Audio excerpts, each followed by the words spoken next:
2024 წლის მწვანე ბარათის გათამაშების რეგისტრაცია დასრულდა სტატუსის გაგებას მონაწილეები უნიკალური კოდის გამოყენებით 2024 წლის 6 მაისიდან შესაბამის ვებ-გვერდზე მოახერხებენ სახელმწიფო დეპარტამენტი გამარჯვებულებს კომპიუტერის დახმარებით შემთხვევითობის პრინციპით ირჩევს სახელმწიფო დეპარტამენტი საიმიგრაციო ვიზებს 6 გეოგრაფიულ რეგიონზე ანაწილებს და არც ერთ მონაწილე ქვეყანას 1 წელს 7%-ზე მეტი ვიზების მიღების შესაძლებლობა არ აქვს. მწვანე ბარათის 2024 წლის პროგრამაში მონაწილეობის უფლება არ აქვს იმ ქვეყნების წარმომადგენლებს, საიდანაც ამერიკის შეერთებულ შტატებში ბოლო 5 წლის განმავლობაში 50,000-ზე მეტი იმიგრანტი ჩავიდა.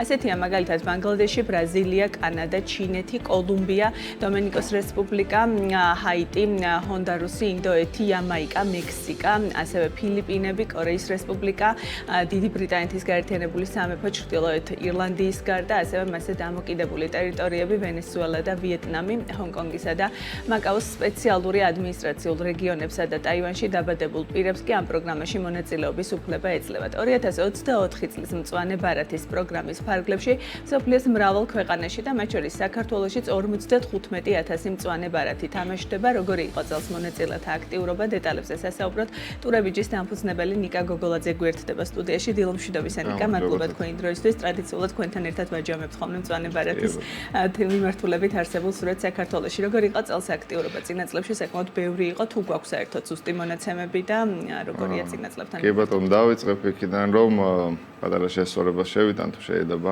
ეს გათამაშება ახლა რაც წელს რეგისტრაცია მოხდა, იყო 2025 წლის. 2024 წლის იყო წინა წელს რეგისტრაცია. ანუ ეს იმდენად დიდი პროცესია და ეგრევე არ ხდება გრინ კარტის გამარჯვება, რეგისტრაცია, გამარჯვება და შემდეგ წასვლა, რომ ერევათ ხოლმე გარკვეულწილად ბევრ ადამიანსაც. ახლა ვინც რეგისტრირდება, ის არის 2024 წლის მაისში. ეს გათამაშება იყო 2025 წლის. ანუ შესაბამისად 2024-ში ვგებულობთ გამიმარჯვეთ თუ არა და ჩვენი პროცედურები იმდენად დიდ დროს მოიცავს, რომ 2025-ში მივდივართ რეალურად საშუალოდ 2 წლიანი პერიოდი გამოდის. წელიწად ნახევარი მინიმუმ ჭირდება ამ პროცედურის გავლას და ამიტომაც არის, რომ რომელსაც არის რეგისტრაცია 2 წლის შემდეგ იწევს რეალურად. ანუ 2025 წლის გათამაშება ახლა ჯერ შევაფასოთ, შევაჯამოთ წინა წლის სტატისტიკა. წინა წელს აქტივობა იყო არანახული, ანუ ამ გათამაშების ისტორიაში არ ყოფილა ამხელა ნაკადი, რაც გრინ კარტად თამაშდება მით უმეტეს წლების მანძილზე საქართველოში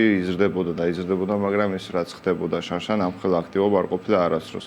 დაახლოებით იყო ზუსტად იყო 3194 ადამიანი იყო გამარჯვებული. ანუ შარშან ვინც დარეგისტრირდა წელს მაისში პასუხები გაიგოს და იყო 3194 ადამიანი. თუ განვითვალისწინებთ, რომ საქართველოს კვოტა დაახლოებით ანუ რეგისტრირებულებიდან გამომდინარე მოგებულებთან შეფარდება იყო 1%-დან 2%-მდე შუალედში, მინიმუმ 300,000-დან მეტი ადამიანი დარეგისტრირდა შარშან.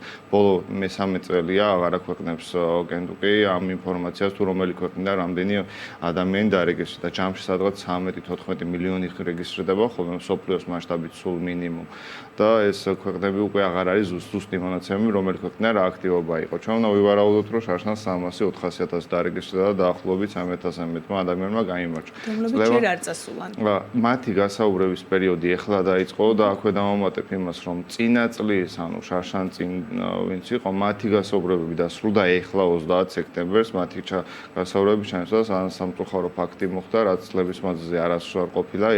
1 და 2 ადამიანი იყო, ვინც რჩებოდა ხოლმე ამ გრინ კარტის მოგების შემდეგ მის მიღმა და ანუ თითოეულ მოგებულს ენიჭება რიგის ნომერი და გარკვეულწილად საკონსულომ არ ვიცი ხა ამ მიზეზზე ვისაუბრებ სპეციალურად თუ დაუდევრად თუ სხვადასხვა მიზეზების გამო გასაუბრებების ჩანიშვნები და გვიანა გარკვეული მოგებულების ნაწილი ეს შეიძლება იყოს 150-200 ოჯახიც კი საკმაოდ ბევრი ადამიანი დატოვეს გასაუბრების მიღმა ანუ ერთი წელი აქვს საკონსულოს ვადა იმისთვის რომ რიგის მიხედვით დაიბაროს ეს ადამიანები ვინც გაიმარჯვა და 30 სექტემბრამდე თუ არ მოხდება მათი გასაუბრება ასევე თუ კენტუკი დახურავს ანუ გათამაშების პროექტს რომ მე მივიღე უკვე 55,000 გავეცი უკვე გრინ კარტაში სამამისად ხურავ და ყველა ქვეყანაში სადაც დარჩენილი ადამიანი გასაუბრების ყაზე გაუსვლელად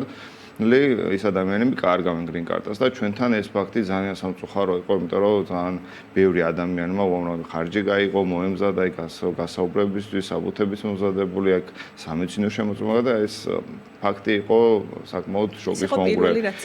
ანუ კორონას დროს სოფლიოს მასშტაბით მოხდა, რომ ძალიან ბევრმა ადამიანმა ფიზიკურად არ მუშაობდა საკონსულოები, წინა წლებში იყო ერთეულები, რომელსაც მართლა ძალიან დიდი რიგის ნომერი მოუწია და ფიზიკურად დარჩა და ეს იყო 1 და 2 ადამიანი და ეს წელს მოხდა, ეს იყო მასიურად. ეს შესავალი რაოდენობაც ბევრი იყო, ვინც დარეგისტრირდა. 2070 კაცი იყო შარშან წინ მოგებული, წელს არის 3200. ანუ თუ 2070 კაცი არ გამოიძახეს თავის დროზე 3200 კაცის ახლა მოლოდინები არის ძალიან დამთრგუნველი, ბევრი განიცდის იმას, რომ რიგის ნომერი ზოგს მაღალი აქვს და იმუშავებს თუ არა საკონსულო სამართლიანად, ანუ მას სრული პრეროგატივა აქვს, რომ დროულად დანიშნოს თავის ქვეყანაში გასაუბრებები და დროულად გაიყვანოს მოგებულები გასაუბრებას, რომ არ დაკარგონ ეს მოგება. ეს შესავალი იმიტომ გავაკეთე, რომ ამ გარკვეულმა ბექგრაუნდმა მით უმეტეს შემოდგომაზე ხომ თავრდებოდა და ბევრი ადამიანი მის დარჩა ხო გავრცელდა ეს ინფორმაცია, რომ საზოგადოებაში რომ არ გამიშვეს, მოვიგე და არ გამიშვეს, ამ ხელა ხარჯი გავწი არ გამიშვე და ეს სოციალურ ქსელში ახლა შიდა ჯგუფებში რაც არის ამ საქმის მიმართ, ამან გამოიწვია ძალიან დიდი ნეგატიური დამოკიდებულება. შესაბამისად გამოიწვია ამის გამო გარკვეული ნაწილის იმედგაცრუების გამო რეგისტრაციაში მონაწილეობა აღარ მიუღია ბევრს. მეორე ნაწილი იყო, რომელმაც ვინც წინა წელს აქტიურად რეგისტრირდება და ჩემი დაკვირვებით თუ მოვიგებთ თუ არა და მივდივარ მექსიკით. წელსაც იგივე ფაქტი იყო, გარკვეული ნაწილი ალბათ 10-15%-ის განიხილავს, ან დაგეგმილი აქვს, ან აუცილებლად განიხილავს მაგ საკითხს, რომ წავიდეს მექსიკით. ანუ ეს მიგრაცია საქართველოში იმ დონეზე კატასტროფულად გაზრდილია, უკვე იმდენად გადავრთული ვარ ჩვენი ქვეყანა 1000 სხვადასხვა ჯვარედ იმ პრობლემებზე, რომ ძალიან კარგავთ ყურადღებას იმ მხრივ, რომ უამრავი ადამიანი, ჩემი დაკვირვებით, უამრავი ადამიანი ისე წავიდა მექსიკით, რომ ჩვენ წარმოდგენა ისე აპირებს წასვლას ხვალდაზე, რომ წარმოდგენაც არ გვაქვს თან იმ ფორმატში, რომ ეხა ხო არჩევნები ახლოვდება იქაც და ანუ გარკვეული ეს ლოგიკა არსებობს, რომ თუ მოვასწრებთ ეხლა, მე შეიძლება რაღაც შეიცვალოს და ასე შემდეგ. ანუ წლევანდელი მაჩვენებელი შემიძლია გითხრათ, რომ არის იმის ნახევარი დაახლოებით, რაც შარშან იყო აქტივობა საზოგადოებაში და დაახლოებით რა რაოდენობაზე შეგვიძლია ვფიქრობ, რომ 200.000-მდე დაახლოებით 150-დან 200.000-მდე ჩემი ვარაუდით, ანუ წინა წელს რაც ვივარაუდე ფაქტიურად გამართლა, ანუ ვფიქრობდი, რომ 30000-ზე მეტი მოგებული გვეყოლებოდა და გვყავს 3200, ვფიქრობდი, რომ 300.000-ზე მეტი იქნებოდა და ლოგიკაში ეგრეც გამოდის. თუმცა წელს ვფიქრობ, რომ ამის ნახევარია, შეიძლება ცოტა მეტი, შეიძლება შეიძლება არ არის განპირობებული იმით, რომ ადამიანებს აღარ უნდათ წასვლა, არამედ განპირობებული იმით, რომ სხვადასხვა რამდენიმე ფაქტორია, ხო, ერთი ფაქტორი შემიძლია, პირველი ფაქტორი არის ეს, რომ გავრცელებული ინფორმაციით, რომ ბევრი მოგებული არ გაუშვეს. მეორე ფაქტორი არის, რომ სამყაროში მიმდინარე პროცესების გამო გარკვეულწილად თავი შეკავება ხდება, რომც მოვიგო წავალ კი ღირს ახლა ამერიკაში წასვლა გარკვეული ნაწილი ეს.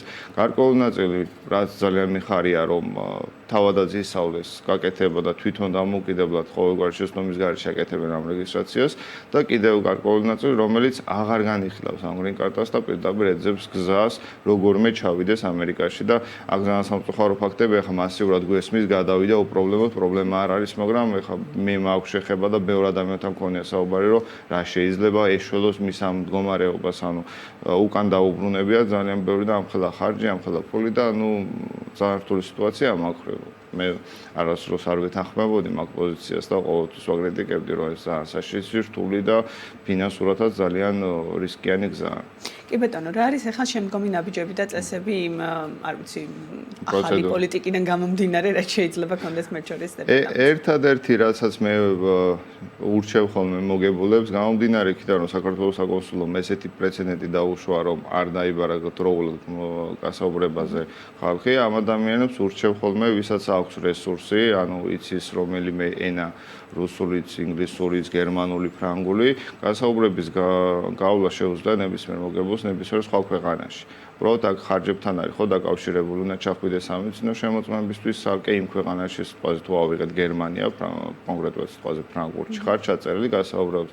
ერთი ჩასვლა გიწევს, რომ შენ სამედიცინო შემოწმება გაიარო, მეორე ჩასვლა გიწევს, რომ საბუთები გასაუბრება გაიარო, პლუს ეს დოკუმენტები აპოსტილით უნდა იყოს დამოწეული, გარკვეული დამატებით საბუთები გჭირდება და რა თქმა უნდა გასაუბრებელს გასვლის შემდეგ პასპორტს იტოვებს საკონსულო, რამდენიმე დღელოდინი გიწევს, აქ ეს ხარჯები, ანუ უბრალოდ ზრდი 99%-ით ალბათობას და შანსს, რომ შენი кейსი მაღალიც რომ იყოს იმ ქვეყანაში, ხა ევროპის ქვეყნებში მოგებულები ფაქტიურად ერთეულებია, ხო, იქ არ აფსებს ხალხი და არ რეგისტრირდება. და შესაბამისად ალბათობა იმის, რომ შენი кейსი როცა კენტუკი გაგზავნის იმ კონკრეტულ ქვეყანაში, დროულად განიხილავს, მასა დროულად დაგიბარებს და ეს არის ერთადერთი თავის ანუ რო არ დავუკარგოთ green card-ა თუ გამარჯვებული ვართ, ხო? ერთ-ერთი ყველაზე საუკეთესო საშუალებაა სხვა ქვეყანას მიმართოთ ჩემი ამ წუთის გადასახედიდან, რომ იგივე არ განმეორდეს წელს საქართველოში. დღეს რა არის ახლა მომდევნო ეტაპები გასავლელი? ხო, ნუ ეხა ამ წუთას ფიზიკურად დასრულდა რეგისტრაცია, შვიდში დასრულდა, ანუ ველოდებით ჩვენ უკვე 4 მაისს, ანუ 6 მაისი შაშანი იყო. 2024 წლის მაისამდე ახლა არაფერი არ ხდება, უბრალოდ მაის. ეხლა არის მთავარი პროცესი შაშანის დარეგისტრირდა და გაიმარჯვეს მათი. ამ ადამიანებმა, ვისაც გასაუბრება ჩაინიშნება, უნდა გაიარონ მაქსიმალურად, ანუ პირადად ჩემთანაც შეუძლიათ მომართონ და ანუ კონსულტაცია, საბუთებთან დაკავშირებით, პროცედურებთან დაკავშირებით, აქ რომ გასაუბრებაზე შედიხარ საკონსულოში და ამხელა რაღაც გამართლებას აყენებ კითხვისმის ძალიან სამწუხარო, იმიტომ რომ იქ არ მოგცევენ საშუალებას, იცით რა დამავიწყდა, იცით რა შემოგიგზავნით, რაღაცა მაპატიეთ, არა, ანუ ზუსტად უნდა იყოს ყველაფერი ისე წარდგენილი, რაც ოფიციალურად არის მოთხოვილი პროტოკოლით, არა და არა რაღაც წარადგინა და ძალიან მოკლედ ახარუზების მაჩვენებელი რამდენია საბოლოოდ მე. ამ ინფორმაციასაც ეს პირდაპირ არ ავრცელებს, თუმცა მაღალია დახარვეზება კი არა და ფაქტიურად აღარავინ არ ყოფილა, ნასამართლეობა თუნდაც ერთხელ, თუნდაც 10-15 წლის წინ რო ქონდეს ადამიანს არ უშვებენ. მეორე არის, რომ ადამიანს თუ არ აქვს განათლება 9 კლასის ზემოთ და თუ არ აქვს განათლება, მაშინ საკმაოდ მაღალი პროფესიული გამოცდილება უნდა გქონდეს, რომ ის ამერიკისთვის ტვირთი არ იყოს, იმიტომ რომ საშუალო განათლება არის ბარიერი, ასე რომ ვთქვათ, ასე უკვე დიდი პრობლემა გახდა, რომ რომელი ადამიანსაც ოჯახის წევრი, მეუღლე, შვილი, დედა, მამა ყავს ამერიკაში და არის ის დარღვევით იქ, შესაბამისად აქ გამარჯვებული თუ არის ესეთი, მასაც უქმნის ის პრობლემას. მადლობა ნიკა, მადლობა ტრადიციულად საინტერესო შეჯამებისთვის. ნიკა გოგოლაძე, ტურევიჯის დამფუძნებელი იყო ჩვენთან ერთად.